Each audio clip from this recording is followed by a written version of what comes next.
Back here talking Russell Wilson now, where according to the latest report out of Seattle, crickets on the trade front. It was a small article. The Seahawks, meanwhile, appear to be in on giving Russ what he's asked for, help on that offensive line. Seahawks reportedly evaluating potential O-line fits. That on the heels of free agency. Opening up in how long? Oh, I don't know, 2 days. Here it comes. Brian Westbrook is back with us now. But, Brandon, let me start with you. Can the Seahawks save the relationship with Russ at this point? Absolutely. But it's going to take for them to do exactly what they're doing, looking at offensive linemen and not just doing what they have always done in signing guys. And we're talking about dudes like, oh, this is a project guy, or this is a guy that's coming off of two down years, but he was all pro 2-3 years ago. No, what they need to do is prioritize the position. I think what Russell Wilson is looking for is, you know, how much are we allocating to this position? You got the Raiders, they're sitting around 50-something million a year, and then you got the Dolphins. So he's looking at that and seeing, like, is this really a priority for us? If it is, then you want to make it a priority with your checkbook. And I also think when you look at the offensive line, there's one guy on that offensive line that is a staple, and that's Dwayne Brown. And Dwayne Brown is getting up there in age, but everybody else, those dudes are second string at the best on any other team. So the thing that needs to happen for them to get past this is Pete Carroll and Russell Wilson have to become partners. What do I mean by that, Brandon? Like, what do you mean by that, Brandon? Like, you know, it's a head coach and you got a quarterback. Well, Russell Wilson makes way more money than Pete Carroll. Like, this is bigger than just a coach and a player relationship. This needs to be a partnership. Now, not every player has this right, not every player has this privilege, but when you're talking about Russell Wilson and how much he means to this organization, you guys really have to give him a seat at the table. Now, I was there. Part of this is on Russell. Russell, yeah, he likes every shiny toy. You know, oh, my goodness, DK Metcalf, love him. You got DK Metcalf. Oh, Antonio Brown. And then you got Josh Gordon. You got this and that. So it comes a point where maybe John Snyder and then also Pete Carroll's like, all right, Russ, like, we can't get everybody. But what happens is a lot of the things that Russell is saying in passing is going in one ear and out the other. And Russell never called him out on it. Now he's getting fed up because he's seeing Tom Brady, you know, hoist his 7th Lombardi trophy. He's seeing everybody talk about Mahomes and even the old Aaron Rodgers. He's like, well, what about me? Like, why am I not in this discussion? So not only does he want to win, but he wants to win with flair. He wants to win in high fashion, Nick. So Russell Wilson needs to become a partner for this thing to work. Now, Pete Carroll, is he willing to do that? Probably not. And so this thing can explode. But Russell Wilson needs to have a seat at the table.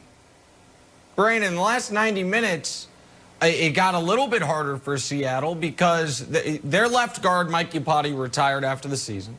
There was a left guard available because of Giants cap constraints and Kevin Zeitler. He actually played with Russ at Wisconsin. I know there were some reports saying this would make a lot of sense, and because of the way he was cut, you could sign him before free agency. And you know who did this morning per Adam Schefter? The Baltimore Ravens. So that's one less little potential. Hey, look, Russ, look what we did for you. That's now gone. Your old teammate, your old left guard. Nope, he now plays for the Ravens, who had to replace Marshall Yanda to help their franchise quarterback in Lamar Jackson. What I think, Brian, the Seahawks have working for them is pieces keep getting taken off the chessboard. Dallas removed itself. New Orleans never should have been on the chessboard because they have no way to make this work financially. And you have Chicago, which all the reports out of Chicago are they're going to make an amazing offer.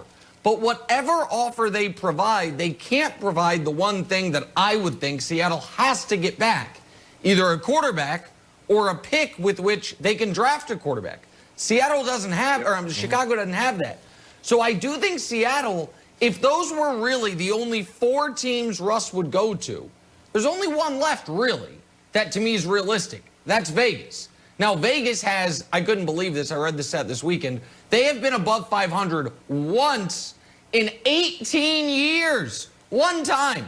So if Vegas wants to step up and say, we'll give you Derek Carr and a bunch of first-round picks, maybe this gets done.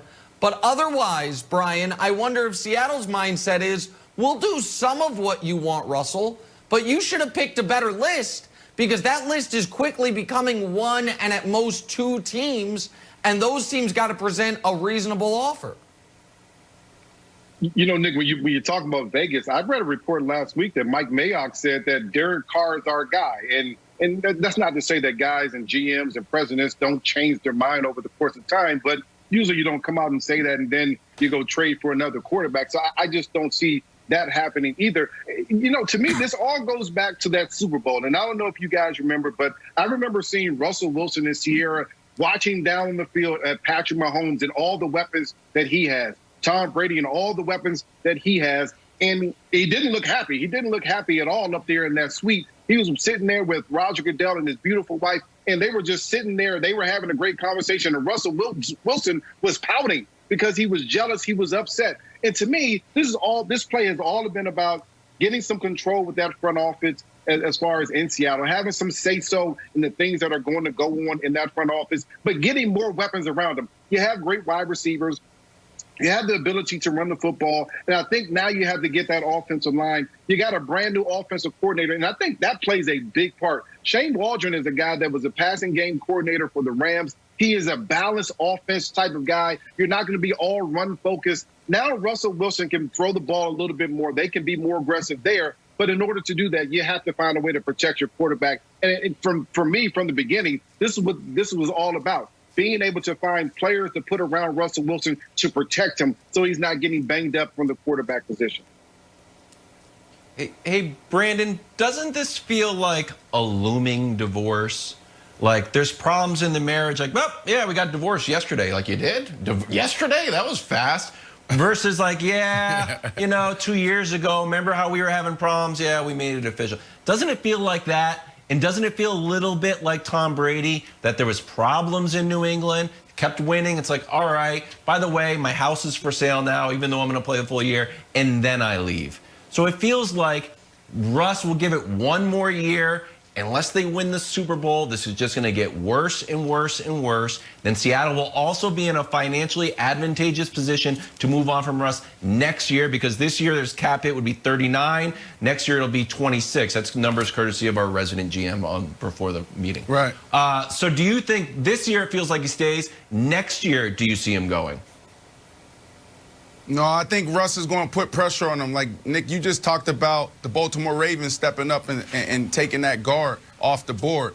The more those things happen, I think the more angry Russell Wilson gets and the more pressure he puts on Pete Carroll and the Seattle Seahawks. You're 100% right, Wilds, where, you know, this relationship, we're talking about phenomenal relationship between Russell Wilson and starting with the city of Seattle, then going to the ownership, and then Pete Carroll and John Snyder and everyone in that locker room. That relationship between him and Pete is fabulous. I mean, that's what you dream of when you put together your organization and you say, okay, these two guys got this. This has to fit, and they have to work well together.